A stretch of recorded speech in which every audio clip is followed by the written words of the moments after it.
یہ اللہ کے ہاتھ والے آقا امام الانبیاء سراپا رحمت نبی کی امت پہ اللہ کا کرم و فضل ہے کہ 30 پارے دل میں سما جاتے ہیں. یہیں سے چھوڑی تھی نا تقریب 30 پارے یہیں سے, اور اس انداز سے پڑھتا ہے حافظ جیسے کہ اس کے سامنے سے گزر رہے ہیں. یہ نزول قرآن کس پر ہے؟ حضور کی غلاموں پر کرم و فضل ہے. اچھا 4 کتابیں نازل ہوئی, 3 کتابیں آسمان سے آئیں اور 1 کتاب جو ہے وہ وقتاً فوقتاً آتی رہی, آیتیں اترتی رہی, سپارہ اترتا رہا, رکوع اس انداز سے جمع ہوئی. تو توریت آئی, زبور آئی اور انجیل آئی. کتنی کتابیں آئیں آسمان سے؟ جب حضرت موسیٰ علیہ السلام کو رب نے بلایا, کون ہے؟ کلیم اللہ. کون ہے؟ کلیم اللہ. سیدنا موسیٰ علیہ السلام کو بلا کر 40 دن تلک کوئے طور پر بلاتے رہے, اور اس کے بعد اللہ تبارک و تعالیٰ نے توریت عطا فرمائی جو ایک ہر بندے کو نہیں پڑھنا آتی. اس وقت جب اتری تو انہی لوگوں پہ ہوئی جو موسیٰ علیہ السلام کے امتی. بولو تو بلا کر دیا کتنے دن میں؟ 40. غور سے بولو. ایسے ہی زبور آئی, انجیل آئی. کتنی کتابیں ہو گئیں آسمانی اوپر سے آنے والی؟ 3. اچھا یہ آئی مکمل. کیا آئی؟ مکمل کتاب. مگر قرآن مجید برہان رشید کتاب کی صورت میں نہیں آیا. کتاب کی صورت میں نہیں آیا. شعبان سے شروع ہوا تو 27ویں شب تک مکمل ہو گیا. اور ایسے نہیں, حضور کے چہرے کی تعریف قرآن کرتا ہے. چہرہ مصطفیٰ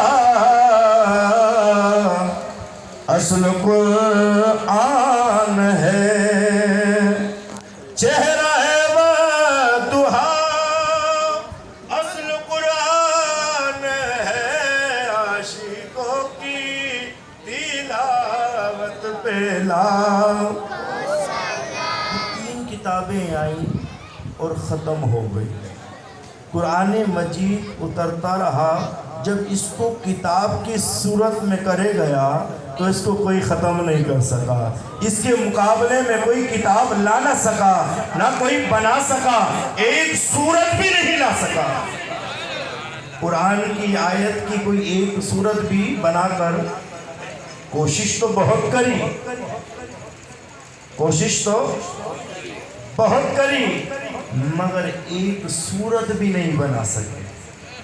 اس لیے یہ قرآن کوئی معمولی قرآن نہیں ہے. کیا سمجھ رہے ہو اس میں؟ اور جب اس کو بھیجا, جب یہ مکمل کتاب کی صورت میں ہو گئی تو پھر اس کو کوئی ختم کرنے والا دنیا میں نہیں آئے گا, نہ ہو سکتا ہے. اور ایسی کتاب ہے کہ اور کوئی کتاب بندہ سرچ کر لے تو ایک دفعہ پڑھنے کے بعد دوسری دفعہ پڑھے گا, تیسری دفعہ اس کو پڑھتا. زور سے بولو. میں نے کہا وقت کم لوں گا, آپ کا ذوق ہوگا. پڑھتا. قرآن مجید برہان رشید اللہ کی پاک کتاب ہے. جب بھی انسان پڑھتا اس سے دل کو قرار اور سکون ملتا ہے. کتاب ہے جب پڑھتا ہے سکون ملتا ہے. غم میں ہو جب پڑھے تو دل کو سکون ملتا ہے. پریشانی میں ہو جب پڑھے سکون ملتا ہے. قرضے میں مبتلا ہو قرآن پڑھے سکون ملتا ہے. گھر میں کسی کا انتقال ہو جائے قرآن پڑھے سکون ملتا ہے. گھر میں کوئی بیمار ہو جائے قرآن پڑھے سکون ملتا ہے. سکون ہی نہیں ملتا, شفا بھی ملتی ہے. یہ ہے قرآن. کیا ہے؟ اور یہ نہیں کہ پہلے لاکھوں نے پڑھا تھا اب کروڑوں پڑھ رہے ہیں، پہلے ہزاروں عالم بنتے تھے اب لاکھوں عالم بن چکے ہیں، اور جو ختم کرنا چاہتا ہے وہ ختم ہو جاتا ہے۔ قرآن ایک اللہ کی پاک کتاب ہے، وہ کتاب اللہ، اور ایسی کتاب ہے کیوں چاند میں کھوئے ہو الجھے ہو ستاروں میں، کیوں چاند میں کھوئے ہو الجھے ہو ستاروں میں، آقا کو میرے ڈھونڈو قرآن کے پاروں میں، آقا قرآن کے پاروں میں، آقا کو میرے ڈھونڈو قرآن کے پاروں میں، کیوں چاند میں کھوئے ہو الجھے ہو۔ یہ قرآن ایسا ہے چہرہ ہے بدوہا ہے۔